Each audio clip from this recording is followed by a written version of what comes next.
Symbole d'un sport, le maillot jaune représente la récompense d'un effort rondement mené. Il représente l'amour du Tour de France, l'amour d'un maillot. Retour sur l'histoire d'un maillot si charismatique.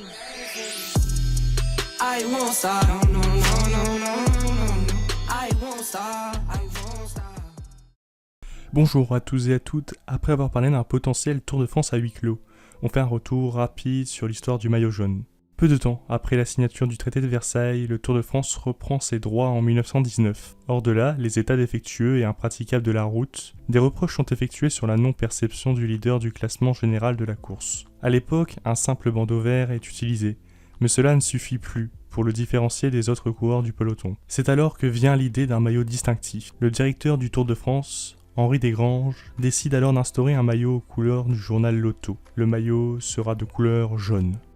Officiellement, c'est Eugène Christophe qui revêtit le premier maillot jaune, le 19 juillet 1919 dans un café aujourd'hui disparu, l'Ascenseur à Grenoble. Il est aujourd'hui une véritable légende pour bon nombre d'amateurs de la grande boucle, mais à l'époque, ce fait passe quasiment inaperçu. Officieusement, des années plus tard, Philippe Thys aura longtemps déclaré avoir été le premier porteur du maillot jaune lorsque l'idée d'un maillot distinctif vient en 1913 et 1914. Le maillot jaune est endossé par le leader du classement général au temps. Un coureur ne porte pas ce maillot après avoir remporté une étape. C'est le coureur le plus régulier, le plus rapide sur les 3 semaines de course qui remporte ce maillot tant convoité. Le coureur ayant revêti le plus de fois le maillot jaune est le Belge Eddy Merckx, avec pas moins de 96 jours passés en jaune. Le second, Bernard Hinault, a porté ce maillot jaune pendant 75 jours. De tous les coureurs encore en activité, c'est le Britannique Christopher Froome qui est le premier avec 59 jours passés en jaune.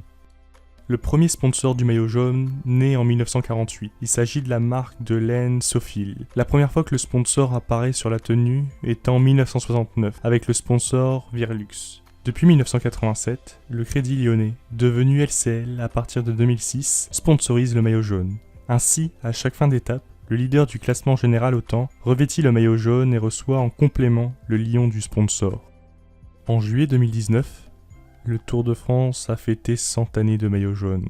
Pour l'occasion, une plaque a été dévoilée sur les lieux de la remise du premier maillot jaune. Une histoire qui appartient désormais à la légende.